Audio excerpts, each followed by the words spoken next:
Happy New Year, everyone.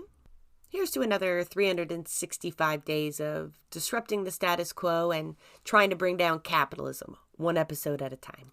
My name is Jessa, and this is Blueprints of Disruption.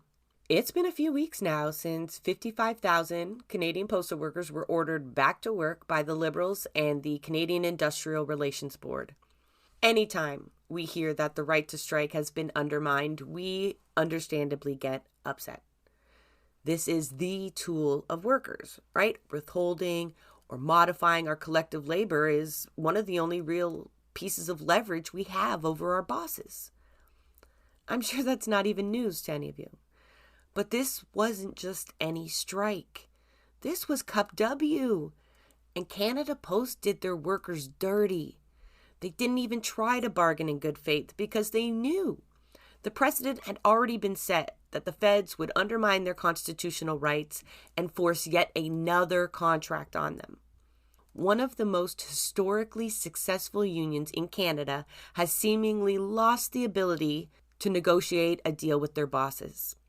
Even with a 96% strike mandate, many concessions, and almost 5 weeks walking the line. On the day they were ordered back to work, Sarah, a CUPW strike captain and shop steward, sat down with me to talk about what the posties were demanding and just why this latest development was such a blow to them. You'll hear details on the back and forth with the greedy bosses at Canada Post. But come on, all of that was to be expected. Bosses will be bosses. What becomes hard to accept and to hear is the lack of courage coming from union leadership.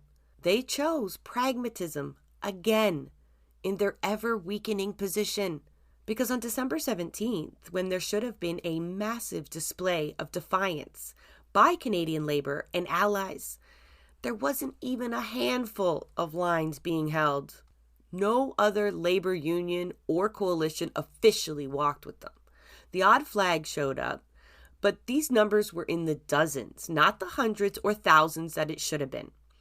It was also crickets from the leader of the federal NDP, the so-called Workers' Party. They spent none of their resources trying to protect the right to strike in Canada in that moment. CUPW, whose strikes have helped set employment standards we all benefit from, was out on their own. All our social media posts and statements of solidarity translated into nothing meaningful when it was needed. We taught the bosses a lesson that day, but it wasn't the one they should have been learning. They should have witnessed the power of Canadian Labour and the willingness of elected union leaders to take risks in key moments, because this was a key moment. So, as it usually is, the work is left to the rank and file. So let's hear from them. Welcome to Blueprints, Sarah. Can you introduce yourself to the audience, please? Hi, my name's Sarah. I'm a shop steward with CUPW Local 626 and a letter carrier. I also served as a picket captain for the last 5 weeks that we've been on strike. You said it this time, right? 5 weeks is a long time to be a picket captain. So I can imagine today emotions are very raw. For the audience, we're on Tuesday, December 17th, talking to Sarah, and this is the day that CUPW workers have been ordered back to work. Before we get into what that 5 weeks was like, let's help our audience better understand the strike, the meat and potatoes of why you folks were on strike in the first place. Yeah, absolutely. The union was really left with no other choice but to initiate strike action by Canada Post, who has fundamentally disrespected us for the last several years, 6 years that I've worked for this corporation. What they've tried to do to us is they've tried to fundamentally restructure the way all of the work is done at the post office. That restructuring affects everybody. It includes letter carriers like myself, as well as people who work indoors. And the broad strokes of what they're trying to do to us is to reduce our job security, reduce our benefits, reduce our pensions. And they're trying to segregate the workforce yet more between casual flex employees and full-time employees. This isn't just going to hurt new employees who are hired under the casual flex model, which is really gigification of our job, but it will affect everyone. For example, the corporation has tried to implement something to letter carriers called separate sort and delivery. When I was hired with Canada Post, what we would do is we would daily prepare our mail, which meant we would sort our own mail and then we would take it out for the day's delivery. This included mail, parcels, and flyers. This gave letter carriers control over how their route was delivered. It gave them knowledge of where hazards were on their route and were able to adjust their mail accordingly. And it was a fundamentally much more efficient system for delivery than what the corporation is trying to implement. The routes that letter carriers are being asked to do by the corporation have become fundamentally inhumane.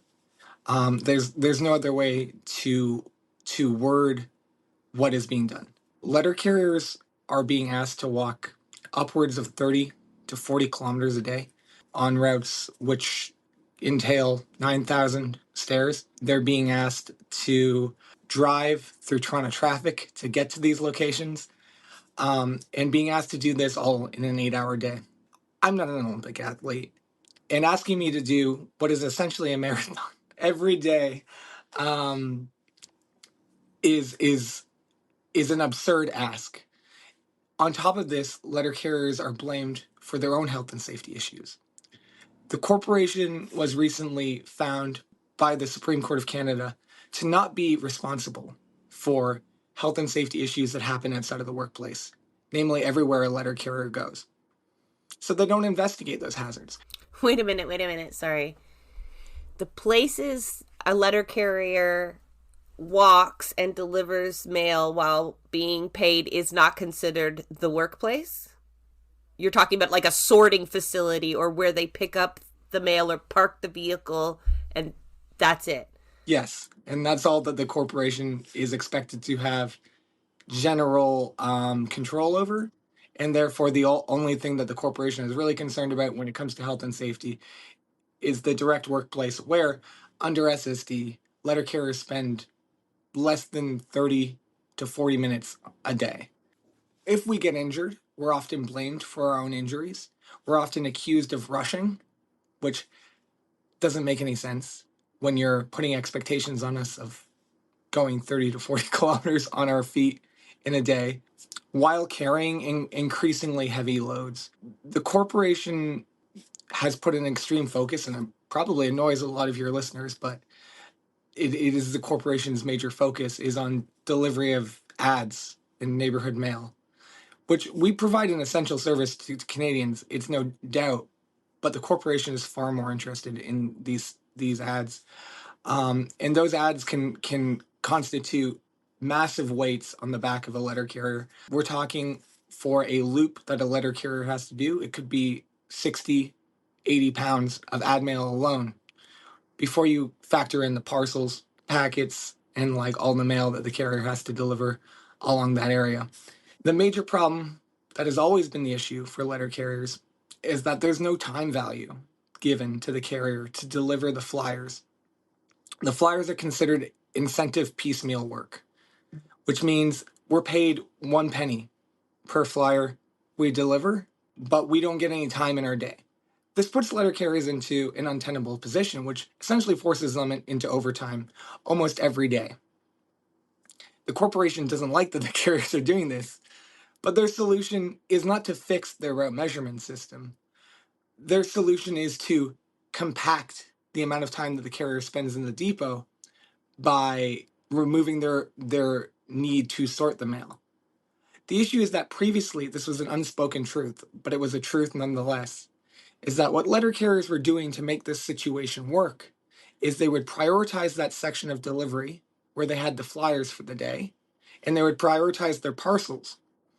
Then they would reintegrate the mail that was not in the priority section into the next day delivery and just continue doing that, which is not an ideal solution. because it delays the delivery of people's mail, but it was a solution that the letter carriers were forced into.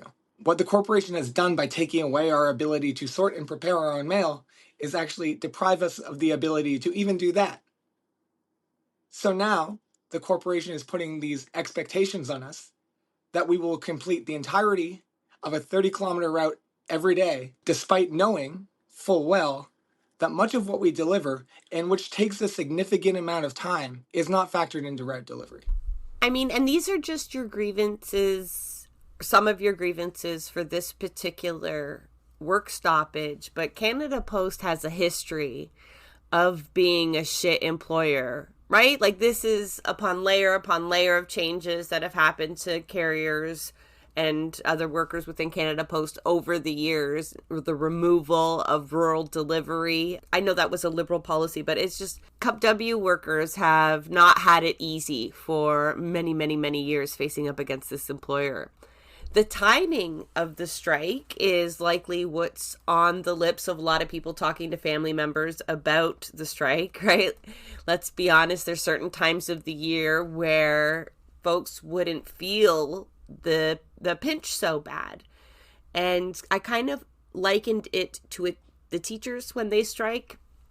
It's really, really hard to get the public to fully understand it when they're inconvenienced. I mean, I know that is so lame to say, because we can definitely unpack why strikes are like the front line of the working class against capital, or one of the front lines. Me and you understand that value, but it's when it's like, oh, they're put out. They find it harder to stand in solidarity, obviously. So why did this happen around Christmas time? Was that a strategic move by CUPW, or was that initiated by the employer? CUPW has been more than patient with the employer. I mean, we've been bargaining with them for over a year. Our demands have been known by the corporation for over a year. We asked for raises in line with inflation to help us keep up with the growing cost of food, with the growing cost of rent. Many letter carriers are making about $35,000 a year because of the part-time casual work that exists in the post office. It's not enough money to live on, and we're just asking for our fair share of what we do. And our demands were also related to the SSD model and the route structuring. Our demands were related to integrating our RSMC unit, which is not paid hourly, into our urban unit, which is paid hourly. Our demands were very, very basic. And we were not asking for much from this corporation. And we gave the corporation those demands in February. The corporation, for a year, did nothing with those demands, didn't respond, didn't give us anything. That was until, I think it was roughly near the end of summer, when they gave us their first global offer. And their first global offer was like a quarter of our wage increase demand. We're currently, I think I've seen the numbers that are like 18% behind inflation. So that means over the last 20 years, our wages are 18% below inflation. And we're asking for 19. We're asking for a little bit extra, but not too much.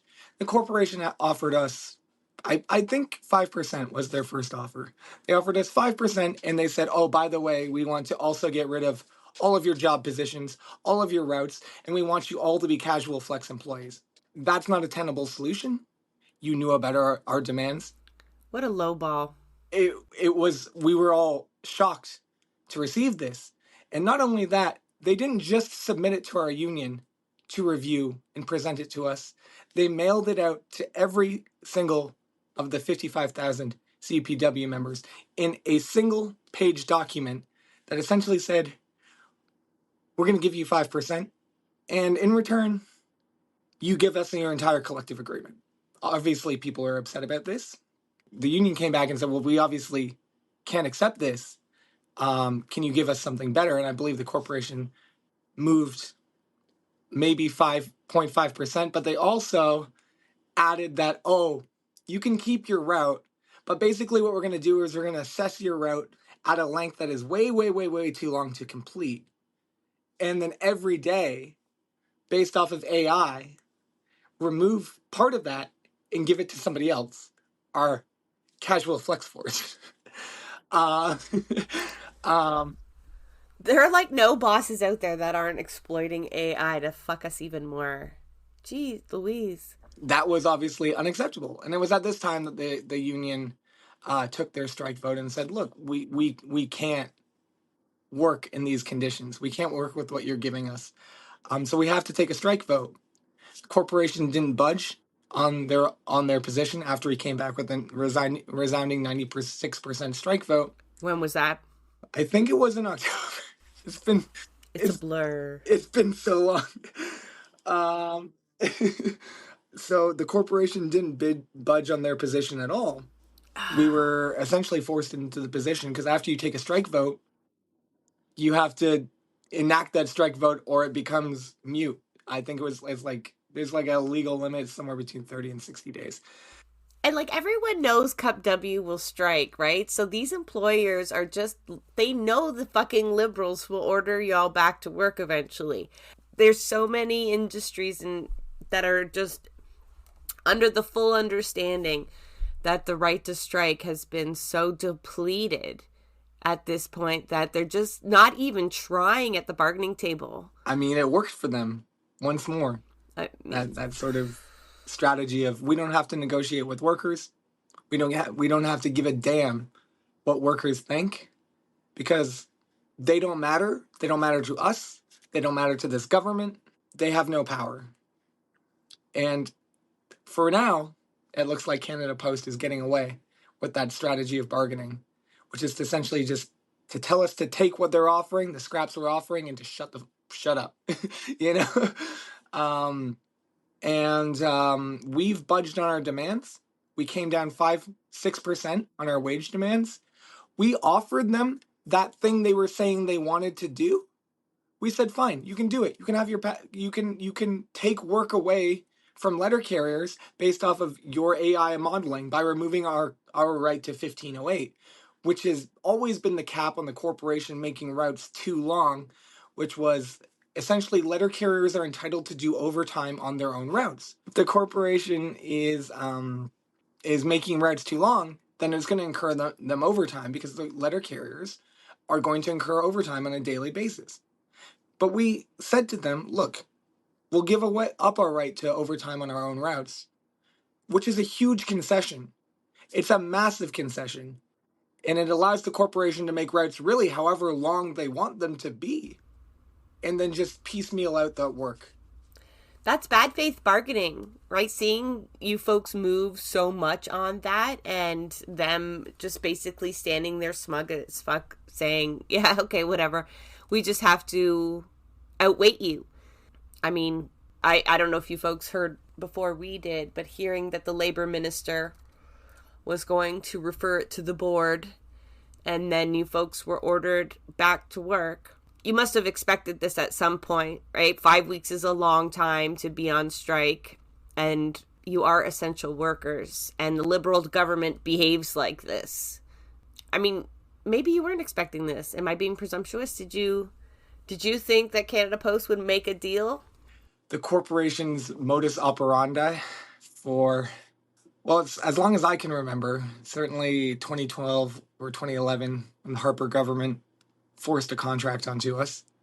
2018, when the Liberal government forced an extension of the Harper government contract onto us. To say that we weren't expecting back to work legislation would be it would be naive. Frankly, that's why I wanted to be a postal worker. Since I was like a kid, because I saw how hard they fought for their rights, and I was excited to be a part of that. It's the only real union I ever saw strike, to be honest. We were expecting back to work legislation, but in the Liberal government, as they often do, lied to us every step of the way in order to bleed us dry. They kept us out on the line for almost 5 weeks, and they told us the whole time, we're not going to order you back to work. We're not going to order you back to work. And we're not going to order you back to work because you're obsolete. Nobody cares about Postal Service anymore. So you guys can negotiate what you want, and that's how we'll get established. What became increasingly clear as the Postal Service remained out on strike was that the Postal Service very much is an essential service to the Canadian economy. We keep the wheels of commerce moving, especially for small businesses, rural communities in this country, and as well, we depress the cost to ship goods. Canada Post offers flat rate shipping across the entire country, outside of urban centers to the most remote areas of this country. You pay the same rate. No other carrier can possibly compete with that. And what became increasingly clear is that the private companies were gouging.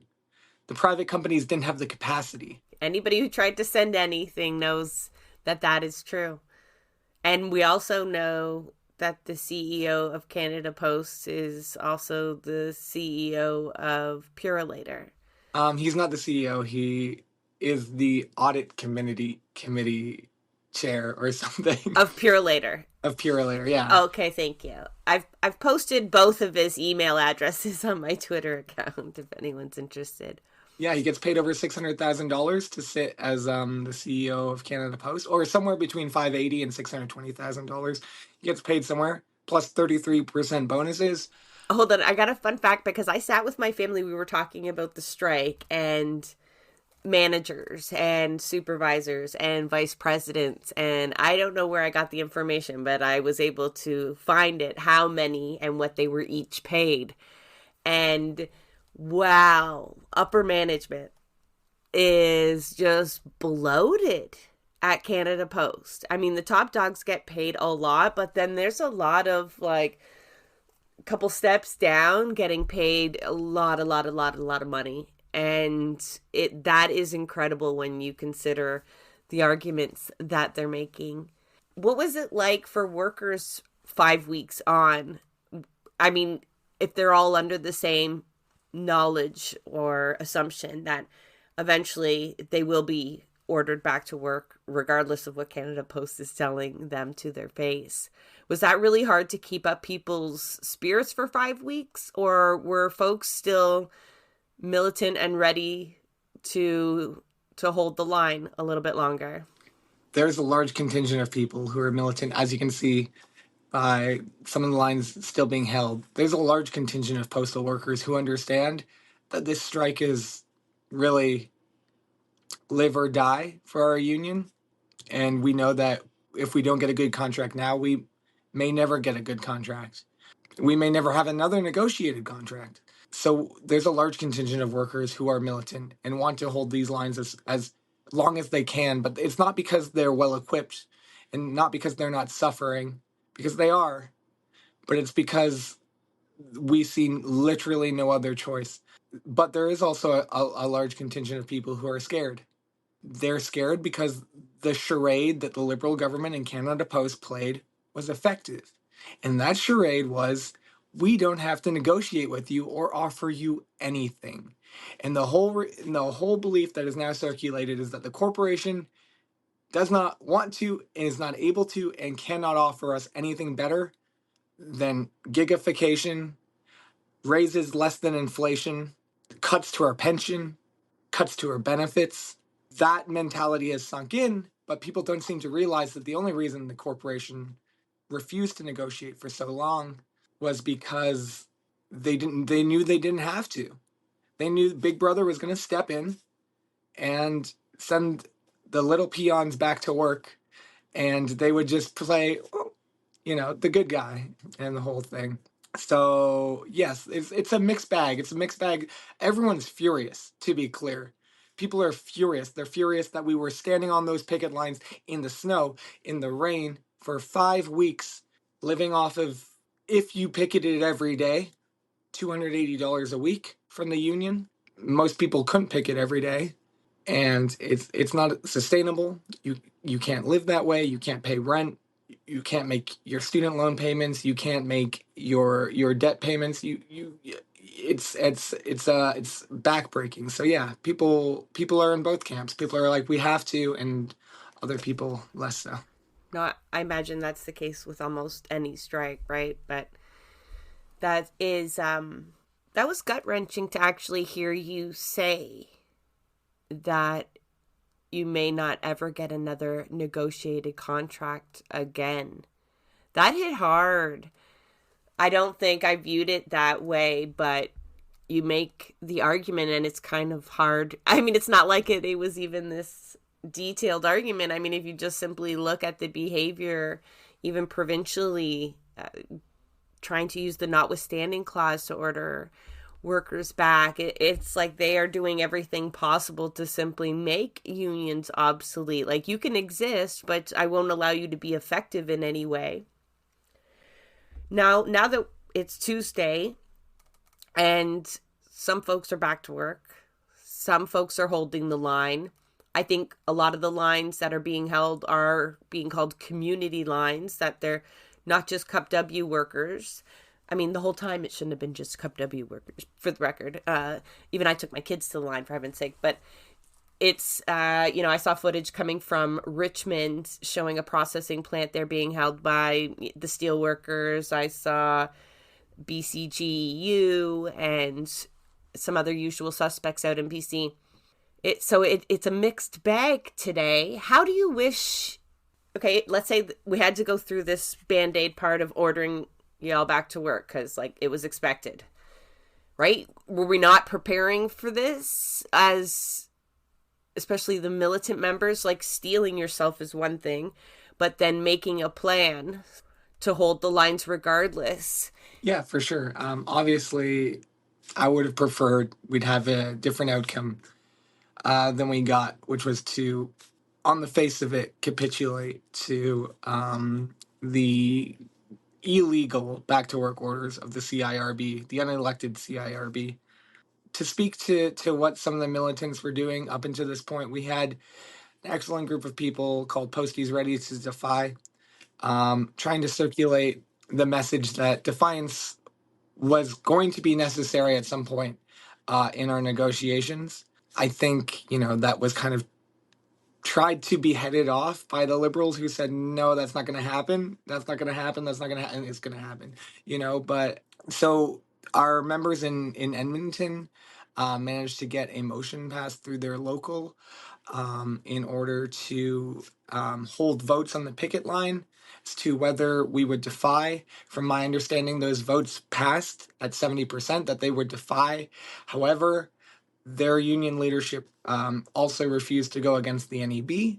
So there was a large movement towards defiance, and I circulated the memorandums from that line across our own picket line, preparing people for defiance. But the overwhelming sentiment amongst a lot of people is that defiance means we get arrested. Defiance means we get fines. And a lot of people are fearful of that. Obviously, we saw CUPE go in 22 and continue to hold their lines against the threat of fines. And I don't believe any fines were ever leveled in the end. But it's hard to convince people of this, that the workers really ultimately are the ones that have the power and not the courts.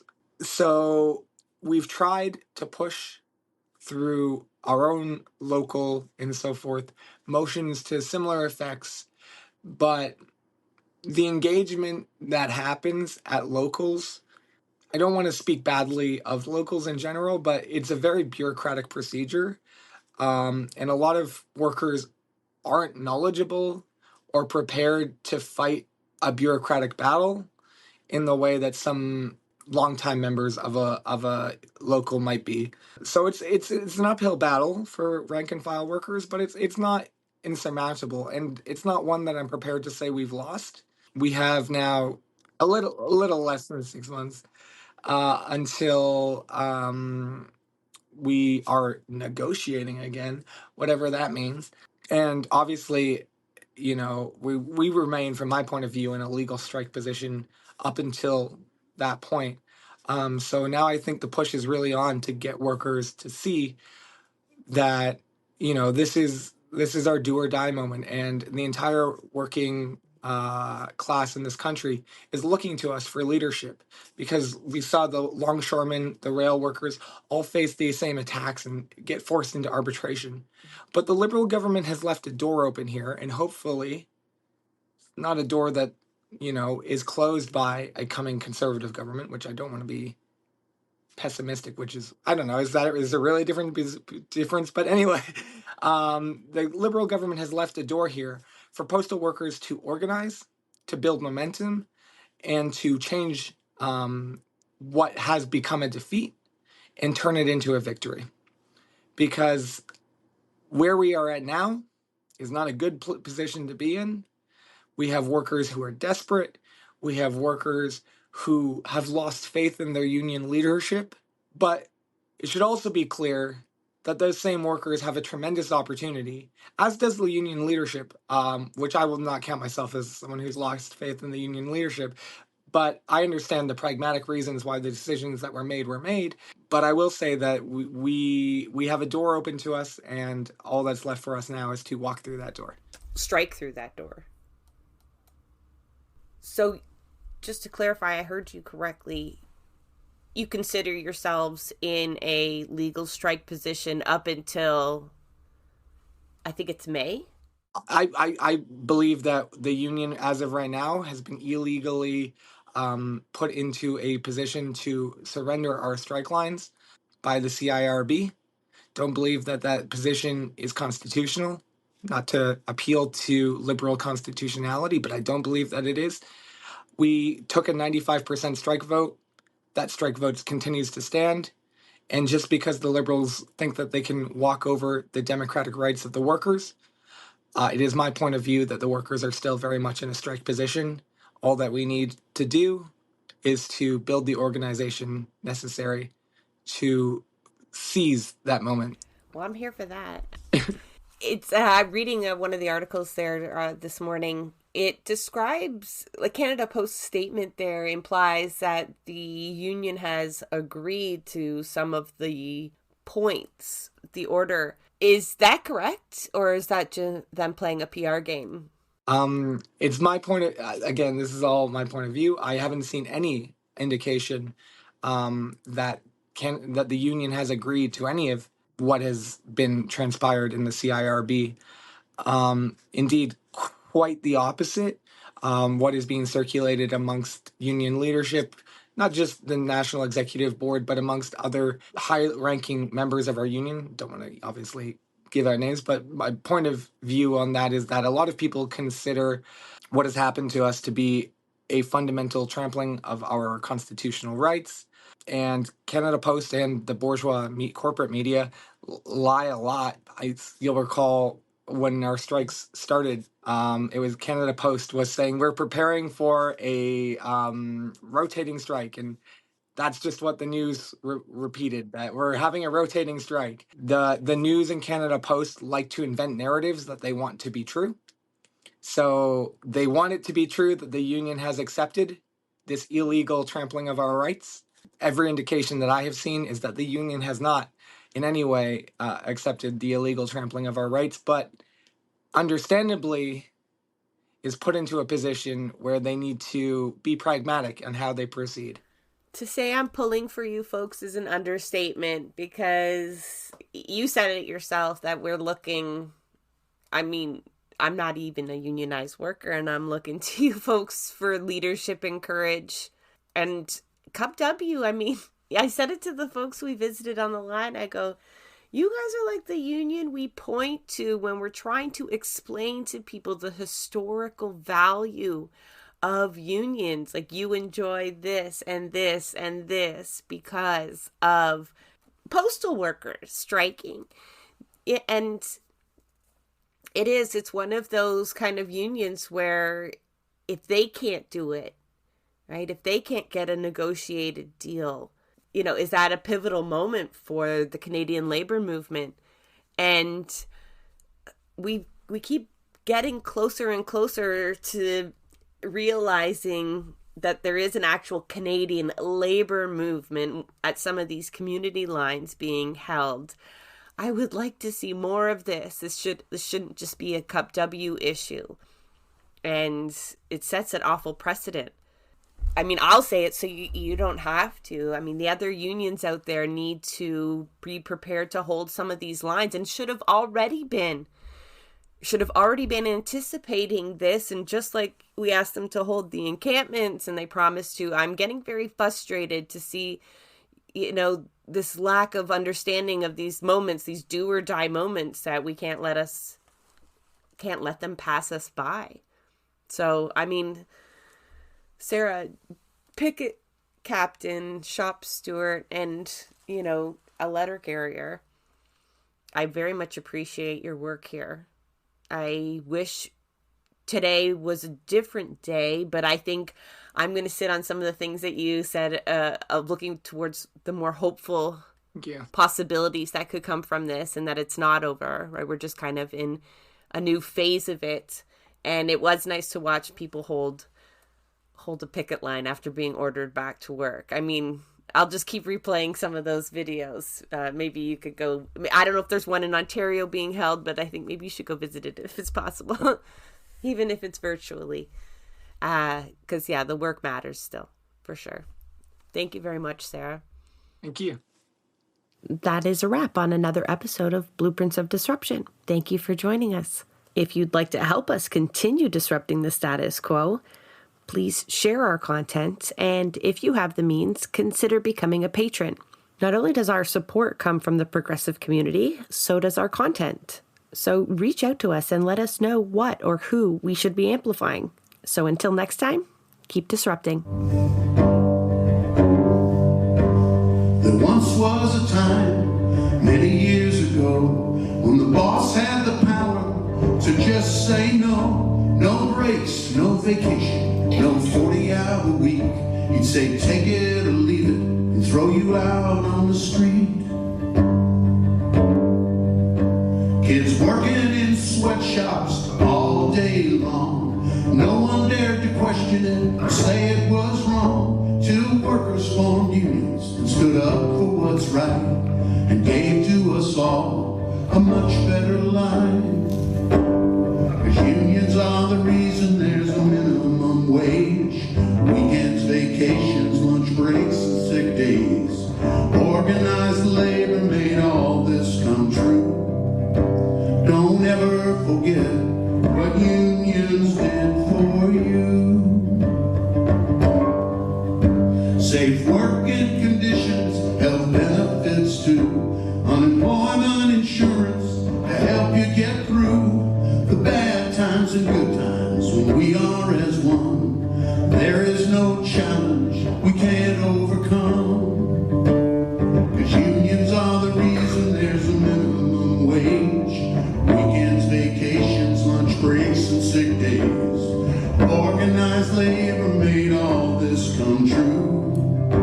Don't ever forget what unions did for you.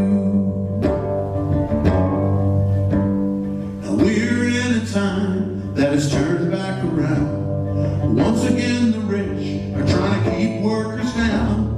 Right to work really means right to work for less, and that just ain't right. We deserve more respect.